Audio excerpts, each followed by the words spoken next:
Good evening. It is a great pleasure to be with you tonight to induct this fabulous group of student athletes into UMBC's Hall of Fame. I congratulate each of you.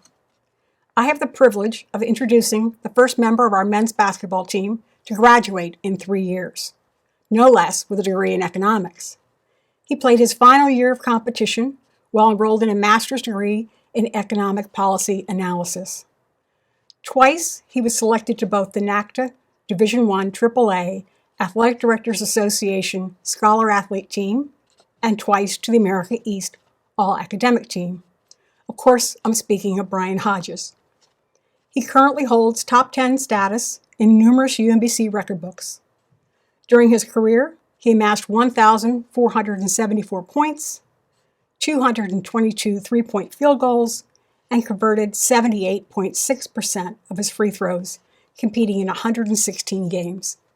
He was arguably UMBC's top sixth man in men's basketball history. This sharpshooting guard earned a pair of America East second-team selections. He was a key member of our 2007-2008 squad, UMBC's first to win a conference championship and earn a spot in the March Madness tourney.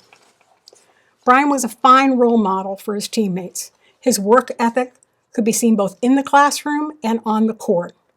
His influence helped his teammates to strive for more, not to settle for good enough. Coaches and teammates alike describe Brian as an outstanding shooter who made big shots in crucial situations. It was fun watching him be in the zone. Didn't matter who he had on him or where he was shooting from, you knew the ball was going in. He provided the team with confidence. His singular focus to get the shot off was the key piece of our championship run. Even a late season significant ankle injury did not stop him from contributing. His work ethic came to the rescue.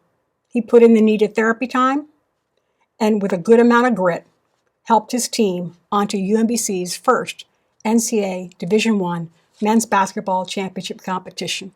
It is my honor to induct Brian Hodges into the UMBC Athletics Hall of Fame.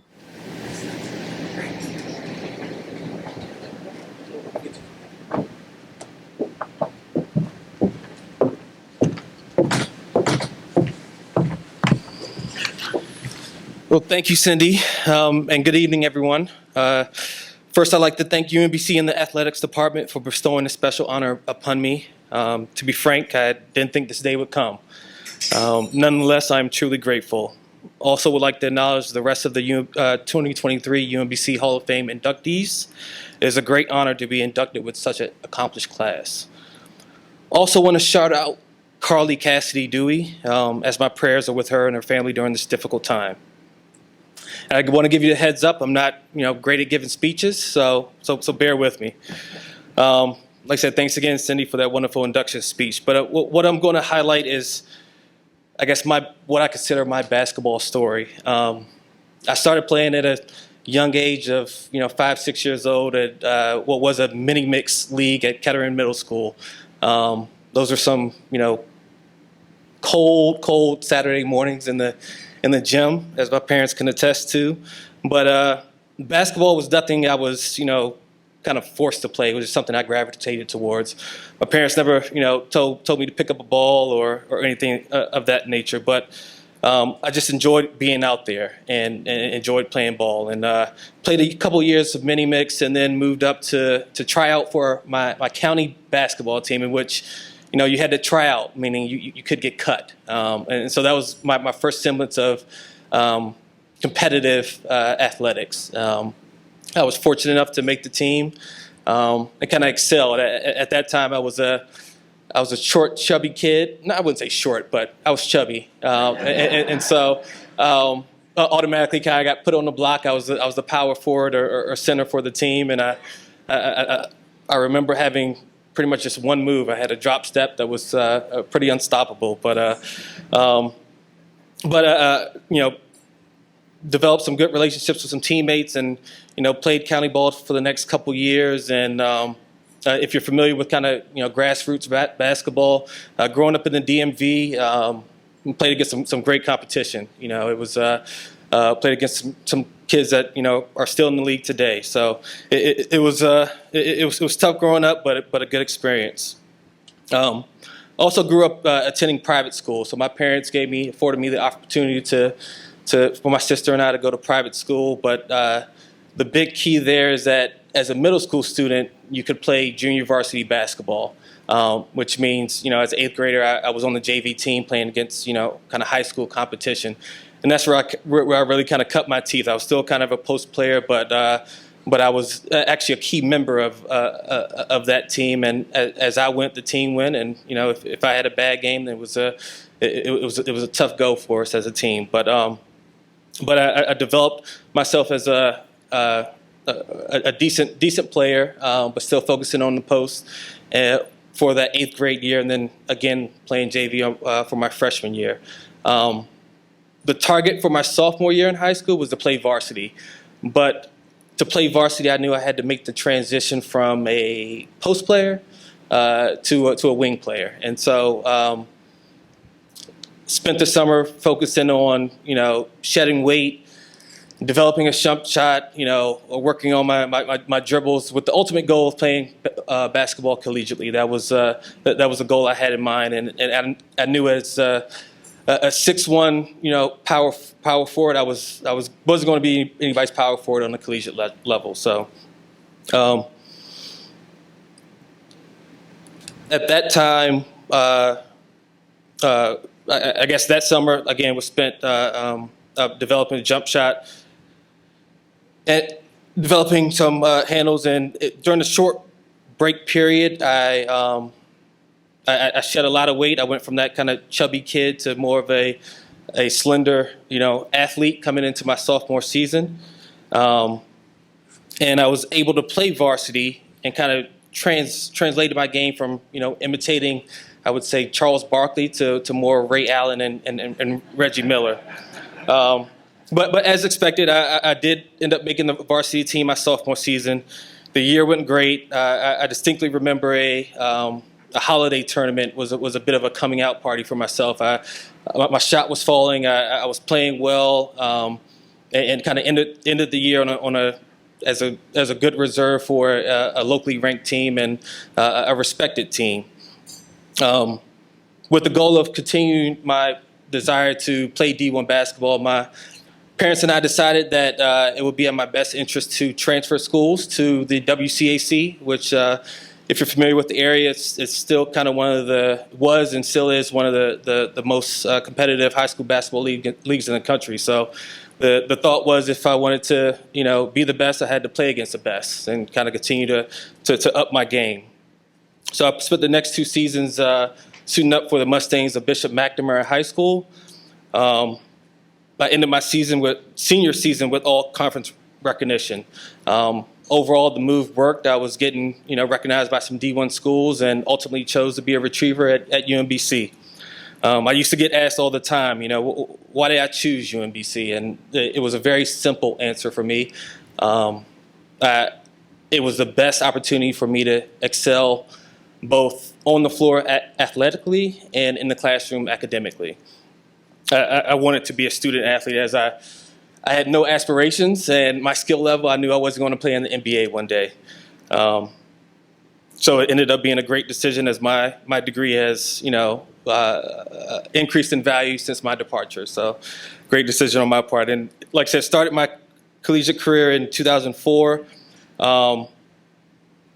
Won't necessarily go into the details, but I signed with one coach, and that coach departed, and I came to campus suiting up for Coach Monroe, and was recruited by another assistant, Jeff Estes. I'm not sure if you guys remember him, but he was a talker, a salesman, and he sold me a dream really, as a key question I kept asking during my recruiting period was, who else are you recruiting? Who else are you recruiting? He assured me the 2 other people were forwards, and I didn't have anything to worry about. But when I showed up to campus, those 2 other freshmen were shooting guards, just like myself. We were all kind of fighting for the same minute. So, like I said, he definitely sold me a dream. But freshman season starts, and I remember our first game was a home game against Navy. Unfortunately, at the time, I was a third freshman on the depth chart, and so I got some minutes here and there. And I still remember my first shot. It was a three-pointer, as you could have guessed, but felt good leaving my hand. Was on target, but was a couple feet short. And so I literally airballed my first collegiate shot. But I spent the rest of this season kind of working hard, working my way into the rotation. And by the end of my freshman season, I honestly would say probably the focus of the opposing team scout report. I kind of earned some respect on the team, earned some responsibility. I was kind of the first man off the bench, and was kind of responsible for kind of putting the ball in the basket towards the end of the season. I think I ended, maybe the second leading scorer on the team. So a pretty long journey from, like I said, third on the freshman depth chart to a key piece. But the next two seasons, built on that success. But there was kind of one thing really missing. We weren't winning. As an athlete, you always, have that competitive spirit. You want to win. I don't believe we won more than 12 or 13 games my first 3 seasons, but things were looking up. We had 3 transfers come in my junior year. One was my good friend Daryl. I convinced him to come over, and there were high expectations going into my senior year, and we lived up to those expectations. That was a very, very magical season, a great team. I still remember us competing and being very competitive against a Ohio State team that year, and that model yelling to his assistant coach, "Can we guard anybody?" Because we were just knocking down shots. But unfortunately, as kind of Cindy alluded to, I did get hurt my senior season. I think that was the first game back from winter break. We always got a good crowd with the students. I think it was a blackout game, and don't remember the exact play, but I remember being on the baseline, kind of grasping my ankle, like I said, unsure of how exactly it happened, but it wasn't like the typical ankle sprain that I experienced so many times before.